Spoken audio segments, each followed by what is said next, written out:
मंडल के संयुक्त संगठन मंत्री डॉक्टर सच्चिदानंद ji Joshi, chancellor Galgotia university Shri Sunil ji Galgotia, doctor Mahesh ji Sharma, सांसद एवं पूर्व के केंद्रीय मंत्री, और हमारे विधायक लोकप्रिय श्री धीरेन्द्र सिंह जी जेवर, और हमारे दूसरे सांसद राज्यसभा के श्री ध्रुव जी गलगोटिया, संचालक श्री उमाशंकर जी पचौरी, यहां मौजूद प्यारे बच्चों, देवियों व सज्जनों, सबसे पहले तो मैं इस उत्कृष्ट कार्यक्रम के लिए भारतीय शिक्षण मंडल को अपनी तरफ से हार्दिक बधाई देता हूं और उसकी मैं पूरी मैं प्रशंसा करता हूं। मुझे यह कल्पना नहीं थी कि आज का जो कार्यक्रम होगा उसका यह भव्य स्वरूप हमको देखने को मिलेगा। मैं मानकर चल रहा था कि सभागार में 300-350 बच्चे होंगे और उन बच्चों के बीच जाकर उनसे इंटरैक्ट करने का, 2-4 बातें करने का हमको अवसर प्राप्त होगा। हां, यह सच है कि भारतीय शिक्षण मंडल से आज से नहीं, लगभग 30-35 वर्षों से मैं अच्छी तरह परिचित हूं, और जैसा उन्होंने कहा कि मैं आजीवन इसका सदस्य हूं, तो मैं स्वीकार करता हूं कि मैं इसका आजीवन सदस्य हूं, और मुझे यह भी स्वीकार करने में रंच मात्र संकोच नहीं है, बल्कि गौरव की अनुभूति है कि बचपन से ही मैं राष्ट्रीय स्वयंसेवक संघ का सदस्य हुई, स्वयंसेवक, और राष्ट्रीय स्वयंसेवक संघ का स्वयंसेवक होने के नाते चाहे मैं छात्र जीवन में था, अपने सार्वजनिक जीवन में, इस प्रकार की राष्ट्रवादी संस्थाओं से जुड़ने का हमको अवसर प्राप्त हुआ है। और इस कार्यक्रम के बारे में जब मुझे जानकारी दी गई तो कार्यक्रमों की इतनी व्यस्तता थी कि उसमें समय निकाल पाना मेरे लिए बहुत ही कठिन था, लेकिन मैं उमाशंकर जी और जो लोग गए थे उनके आग्रह को मैं टाल नहीं पाया। मैंने कहा चाहे जो कुछ भी हो, मैं थोड़ा समय निकालकर मैं निश्चित रूप से उस कार्यक्रम में भाग लेने के लिए उपस्थित रहूंगा। और मैं मानता हूं कि भारतीय शिक्षण मंडल युवा आयाम द्वारा आयोजित आज का यह जो शोधवीर समागम है, निश्चित रूप से एक बेहद सराहनीय प्रयास है। और पिछले लगभग 50 वर्षों से अधिक समय से भारतीय शिक्षण मंडल शिक्षा में भारतीयता लाने और राष्ट्र भाव से प्रेरित तर्कपूर्ण विमर्श को बढ़ावा देने और उस पर शोध, लेखन और विवेचन करने में समर्थ युवाओं को जोड़ने की दिशा में भगीरथ प्रयास कर रहा है। और आज का यह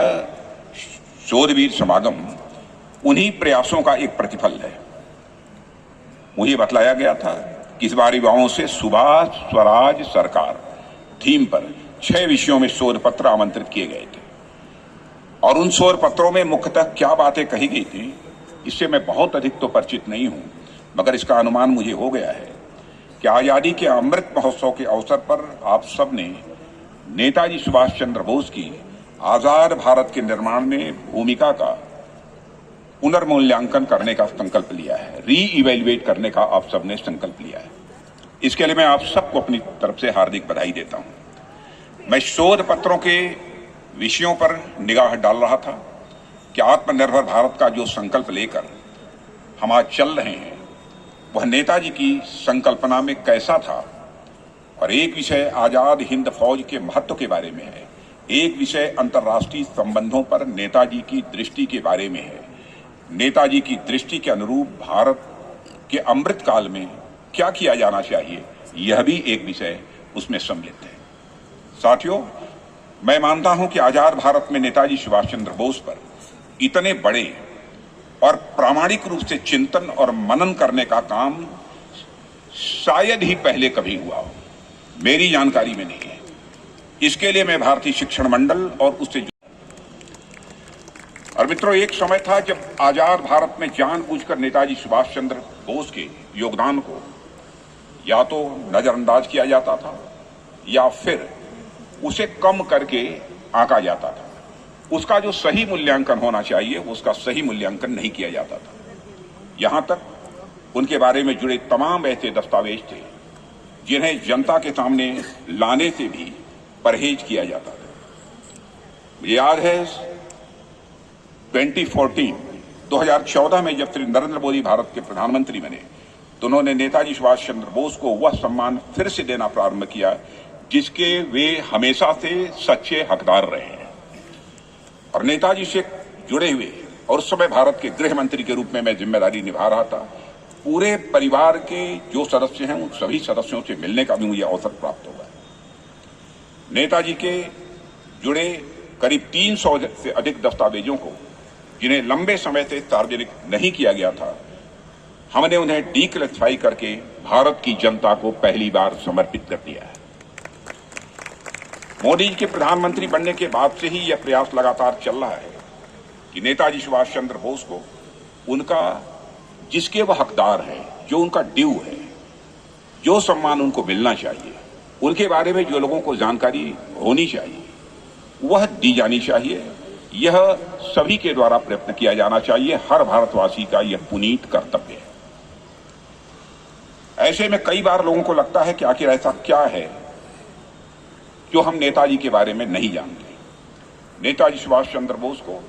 अधिकांश भारतीय एक प्रखर स्वतंत्रता संग्राम सेनानी, आजाद हिंद फौज के सुप्रीम कमांडर और भारत की आजादी के लिए अनेक कष्ट सहने वाले क्रांतिकारी के रूप में जानते हैं, मगर बहुत कम लोग उन्हें अखंड और अविभाजित भारत के पहले प्रधानमंत्री के रूप में उन्हें देखते हैं। ऐसी संख्या बहुत ही कम है। और मित्रों, आजाद हिंद फौज, आजाद हिंद सरकार जो अखंड भारत की पहली स्वदेशी सरकार थी, और उसे पहली स्वदेशी सरकार कहने में मुझे रंच मात्र संकोच नहीं है, वह पहली स्वदेशी सरकार थी। वह नेताजी सुभाष चंद्र बोस ने बनाई और 21 अक्टूबर 1943 को उन्होंने प्रधानमंत्री के रूप में शपथ भी ली थी। साथियों, आजाद हिंद सरकार कोई प्रतीकात्मक सरकार नहीं थी,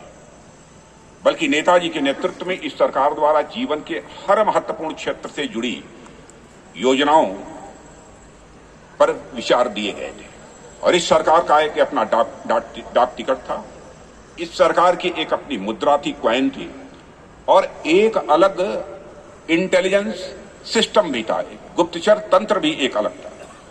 कम संसाधनों के बावजूद इस तरह का तंत्र विकसित करना यह कोई सामान्य उपलब्धि नहीं है, या कोई छोटी उपलब्धि नहीं है, बल्कि इसे मैं एक बड़ी उपलब्धि मानता हूं। और ये सारे प्रयास वे एक ऐसे महाशक्ति के खिलाफ कर रहे थे जिसके बारे में कहा गया था कि उसके शासन में कभी सूरज नहीं डूबता था। यह दृढ़ संकल्प नेताजी के मन में बचपन से ही रहा था। नेताजी ने छोटी सी अवस्था में ही भारत माता की गुलामी की बेड़ियों को खत्म करने का एक स्वप्न देखा था, और उसके चलते उन्होंने आईसीएस जैसी नौकरी को ठोकर मार दी। उन्होंने अपना एक ही लक्ष्य बनाया, भारत को अंग्रेजी हुकूमत से हर कीमत पर हमें आजाद कराना है। और इसके लिए उन्होंने आजाद हिंद फौज बनाई और उन्होंने नारा दिया, दिल्ली चलो। कल्पना कीजिए, आज हम जब भारत के प्रधानमंत्रियों की लाल किले पर तिरंगा फहराते देखते हैं तो वह क्षण कितना बड़ा महत्व रखता है, क्योंकि यही नेताजी का सपना था। और इस सपने को साकार करने के लिए उन्होंने क्या कुछ नहीं कर डाला। साथियों, नेताजी की हमेशा एक बड़ी सोच थी जिसका राष्ट्रीय स्वरूप भी था और एक अंतर्राष्ट्रीय स्वरूप भी था। देश भर के क्रांतिकारियों और स्वतंत्रता संग्राम सेनानियों के लिए नेताजी प्रेरणा तो थे ही, दक्षिण अफ्रीका जैसे देश में भी वे युवा पीढ़ी को प्रेरणा दे रहे थे। पूरे दक्षिण अफ्रीका को रंगभेद से मुक्त कराने के लिए लंबा संघर्ष करने वाले नेल्सन मंडेला ने भी कहा है कि उन पर महात्मा गांधी के साथ साथ नेताजी सुभाष के विचारों का भी काफी असर पड़ा था। इसे नेल्सन मंडेला ने भी स्वीकार किया। मित्रों, आज भारत को आजाद हुए लगभग 75 वर्ष का समय बीत चुका है, मगर आपने नेताजी सुभाष के सपनों का भारत हम अभी नहीं बना पाए। इसका सबसे बड़ा कारण यह रहा है कि आजादी के बाद देश में सत्ता ऐसे लोगों के पास रही जो अंग्रेजी शासन से मुक्त मिलने के बावजूद जो एक कॉलोनियल माइंडसेट होता है, सरल भाषा में कहें गुलामी की मानसिकता, उससे हम नहीं निकल पाए। और इसके चलते न केवल हमारी संस्कृति, हमारे देश की भाषाएं, हमारी शिक्षा व्यवस्था और हमारे पूरे सिस्टम को जाने अनजाने बहुत बड़ा नुकसान भी उठाना पड़ा है। मगर अब मैं कह सकता हूं, इस सरकार के आने के बाद भारत का स्वाभिमान फिर से बढ़ रहा है और वह अपने कॉलोनियल माइंडसेट से बाहर निकल रहा है। आप लोगों ने मीडिया के माध्यम से देखा, सुना होगा, पढ़ा होगा कि अब हमारा भारत धीरे धीरे इस माइंडसेट से मुक्ति पा रहा है। अभी हाल में ही हमने अंग्रेजों के जमाने से चले आ रहे राजशाही मानसिकता को त्याग कर राजपथ का नाम कर्तव्य पथ कर दिया है हमारे प्रधानमंत्री नरेंद्र मोदी ने। इंडिया गेट पर नेताजी सुभाष चंद्र बोस की एक भव्य प्रतिमा भी लगा दी गई है ताकि नेताजी से लोग प्रेरणा लेकर अपने कर्तव्यों का ईमानदारी से निर्वहन कर सके, अपने कर्तव्यों का वो पालन कर सके। हाल ही में भारतीय नौसेना हमारे रक्षा मंत्रालय से जुड़ा हुआ है का एक अंग्रेजों के काल का एक अंग्रेजी निशान भी जो बना हुआ था उसको भी हम लोगों ने बदल दिया है और भारत के जो युद्ध पोत हैं पर अब सेंट जॉर्ज का क्रॉस नहीं होगा बल्कि भारतीय नौसेना के छत्रपति शिवाजी महाराज की मुहर से प्रेरित निशान लगाया जा रहा है और यह काम भी प्रारंभ कर दिया है। अंग्रेजों के जमाने से चले आ रहे सैकड़ों कानूनों को हम लोगों ने समाप्त कर दिया है और कुछ की संशोधन करने की भी हम तैयारी कर रहे हैं। ऐसे करीब 1500 पुराने पड़ चुके कानूनों को अब हम लोगों ने समाप्त कर दिया है। इतना ही नहीं, नेताजी सुभाष चंद्र बोस के भारत के स्वाधीनता संग्राम में किए गए योगदान के चलते हमारी ही सरकार ने अंडमान एवं निकोबार द्वीप समूह में स्थित रास आइलैंड का नाम नेताजी सुभाष चंद्र बोस द्वीप और नील आइलैंड का नाम शहीद द्वीप और हैवलॉक आइलैंड का नाम स्वराज द्वीप कर दिया है। कि यह थीम, यह हमारी सरकार की प्रायोरिटी है और आजादी के बाद हम भारत को एक आत्मनिर्भर भारत बनाने का संकल्प लेकर आगे बढ़ रहे हैं और इसकी प्रेरणा भी हमें नेताजी सुभाष चंद्र बोस से ही प्राप्त होती है। एक स्वाभिमानी और आत्मनिर्भर भारत का जो सपना नेताजी सुभाष चंद्र बोस जैसे महापुरुषों ने देखा था, उनका धरातल तैयार करने के लिए भारत के पास समृद्ध संस्कृति भी है और संसाधन भी है और भारत को आत्मनिर्भर बनाने की दृष्टि से हम लोगों ने कई ऐसे महत्वपूर्ण कदम उठाए हैं। जिस रक्षा मंत्रालय से मैं आता हूं, जिसका दायित्व मैं संभाल रहा हूं, उसमें भी हमारे प्रधानमंत्री का यह संकल्प था जिसको हम लोग आगे बढ़ाने की कोशिश कर रहे हैं कि अब दुनिया के दूसरे देशों से जो हम बराबर प्लेटफॉर्म्स, टैंक्स, वेपन, तरह तरह के एमिनिशन, यह सब सारे इंपोर्ट करते थे, मंगवाते थे। हमारे प्रधानमंत्री ने कहा है कि हम